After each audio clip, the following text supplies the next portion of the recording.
فجر کی سنتیں کب پڑھنا افضل ہے اور کب پڑھنا جائز اور کس وقت پڑھنا ممنوع ہے؟ اگر فجر کی سنتیں رہ جائیں تو ان کی قضا کب دینی چاہیے، اس کے بارے میں چند قرآن و حدیث کی روشنی میں باتیں عرض کرنا چاہتا ہوں۔ اللہ تبارک و تعالیٰ نے قرآن پاک میں ارشاد فرمایا، وَمَن يُشَاقِقِ الرَّسُولَ مِن بَعْدِ مَا تَبَيَّنَ لَهُ الْهُدَىٰ وَيَتَّبِعْ غَيْرَ سَبِيلِ الْمُؤْمِنِينَ، فرمایا جو ہدایت کے واضح ہو جانے کے بعد میرے رسول کی قولی حکم اور فعلی حکم کی مخالفت کرے، وَيَتَّبِعْ غَيْرَ سَبِيلِ الْمُؤْمِنِينَ، اور مومنین کے راستے کو چھوڑ کر کسی اور راستے پر چلے۔ سب سے پہلے اہل ایمان وہ صحابہ کرام ہیں، تو صحابہ کرام کا عمل بعد والے تمام امتیوں کے لیے حجت اور پیروی کے لیے دلیل ہے۔ آئیے حضور علیہ الصلاۃ والسلام نے فجر کی سنتوں کے بارے میں کیا ارشاد فرمایا؟ فرمایا لا تدعوہما،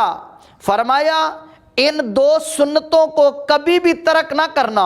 وَإِن تَرَكْتُكُمُ الْخَيْلَ، اگرچہ تمہیں گھوڑوں کے روند ڈالنے کا خوف ہو تو پھر بھی ان کو ترک نہ کرنا۔ ام المؤمنین سیدہ عائشہ صدیقہ رضی اللہ تعالی عنہا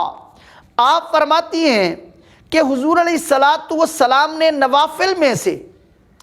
جتنا فجر کی سنتوں پر پابندی کیا کرتے تھے، کسی اور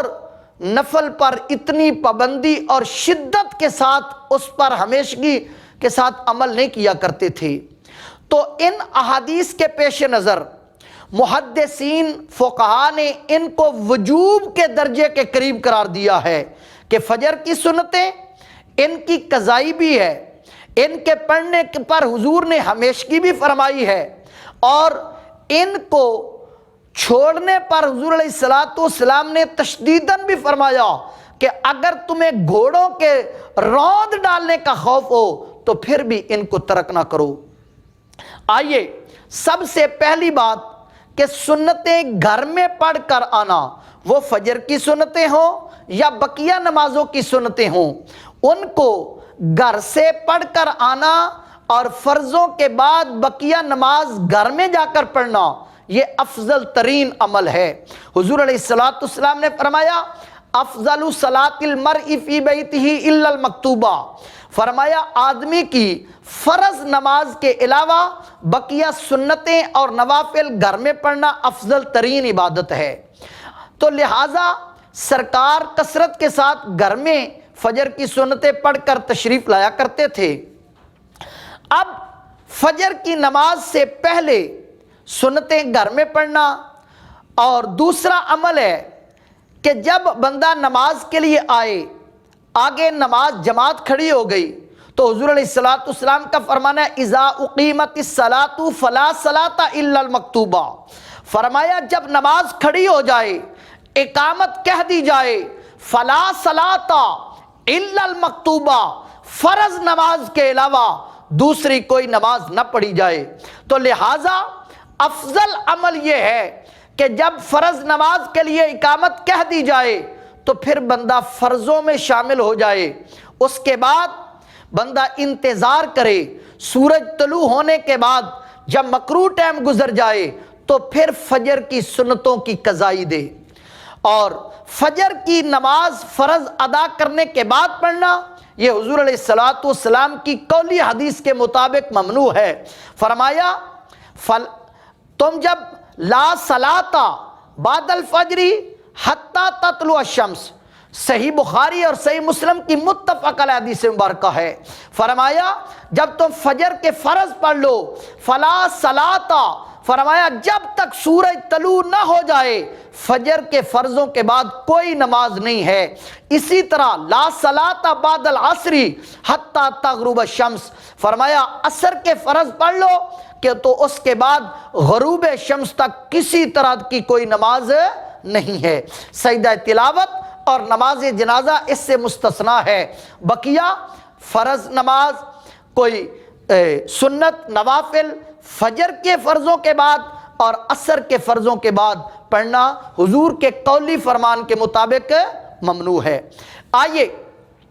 حضور علیہ السلام سے امام ابن ماجہ نے باب قائم کیا ہے کہ جب فجر کی سنتیں فرضوں سے پہلے ادا نہ کی جائیں تو پھر کب ادا کی جائیں؟ امام ابن ماجہ نے پورا باب قائم کیا۔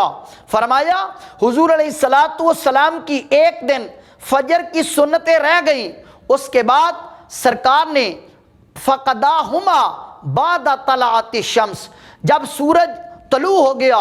مکروہ ٹائم گزرنے کے بعد پھر حضور نے ان فجر کی سنتوں کی طلوع آفتاب کے بعد قضائی دی۔ حضرت عبداللہ بن عمر رضی اللہ تعالیٰ عنہ کا عمل بھی امام ترمذی نے نقل کیا، تو لہٰذا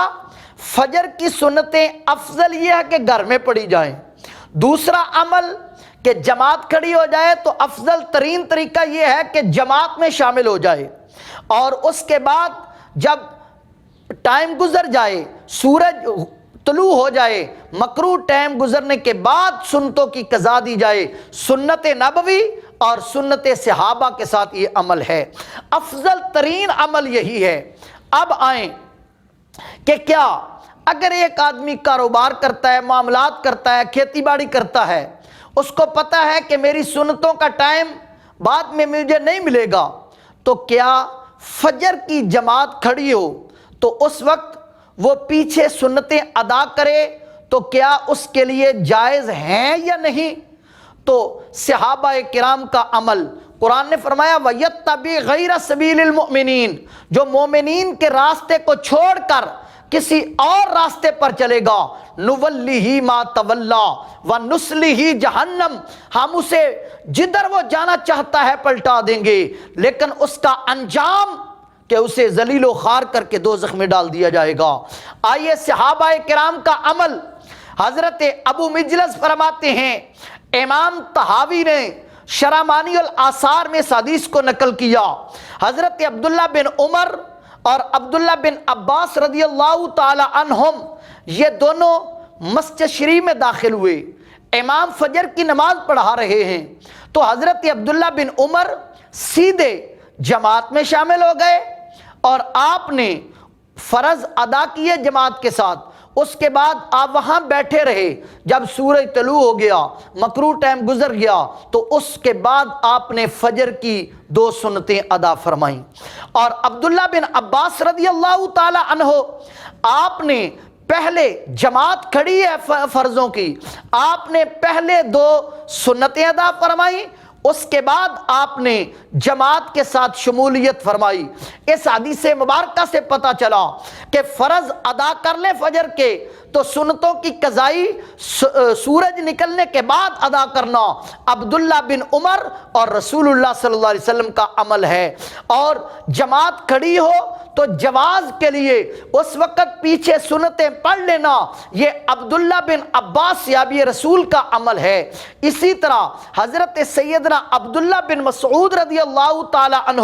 مصنف ابن ابی شیبہ میں یہ روایت موجود ہے، آپ نے پیچھے ستون کے پیچھے بیٹھ کر پہلے آپ نے 2 رکعت سنت ادا فرمائی، امام جماعت کروا رہا تھا، سنت ادا فرمانے کے بعد پھر آپ جماعت میں شامل ہوئے۔ حضرت سیدنا ابو درداء رضی اللہ تعالی عنہ کا بھی عمل امام طحاوی علیہ الرحمہ نے ذکر کیا کہ فجر کی جماعت ہو رہی تھی، آپ نے پہلے سنتیں ادا کی اور اس کے بعد آپ جماعت میں شامل ہوئے۔ ان احادیث سے پتہ چلا کہ آدمی اگر اس کو ٹائم کم ہو، کاروبار میں مصروفیت ہے، تو جماعت میں اگر ملنے کا اسے کبھی یقین ہو تو پیچھے سنتیں پڑھ لے، تو صحابہ کرام کے عمل سے ہمیں اس کا جواز ملتا ہے۔ اور حضور نے فرمایا علیکم بسنتی وسنت الخلفاء الراشدین المہدیین، اور دوسری حدیث صحابہ نے عرض کی یا رسول اللہ، ناجی فرقہ، جنتی فرقہ کون سا ہوگا؟ 73 فرقے حضور نے فرمایا میری امت کے ہوں گے، فرمایا ما انا علیہ و اصحابی، جس پر میں اور میرے صحابہ چلے۔ تو حضور نے بھی سنتیں سورج نکلنے کے بعد ان کی قضائی دی ہے، اور صحابہ کرام نے بھی اگر جماعت کھڑی ہو تو بعض نے اس وقت سنتیں ادا فرمائی ہیں۔ اور عبداللہ بن عمر کا عمل کہ آپ نے جماعت میں شمولیت کی اور سورج نکلنے کے بعد ان کی قضائی دی، تو پتہ چلا حضور اور صحابہ کا عمل افضلیت یہ ہے کہ گھر میں پڑھیں، جماعت میں شامل ہو جائیں، اور جواز صحابہ کرام کے عمل سے یہ ہے کہ جماعت کے ہوتے ہوئے سنتے پڑھ لے تو یہ حرام یا ناجائز یا بدعت نہیں، جائز عمل ہے۔ اللہ ہمیں حضور اور صحابہ کرام کے نقش قدم پر چلنے کی توفیق عطا فرمائے، آمین و آخر دعوانا۔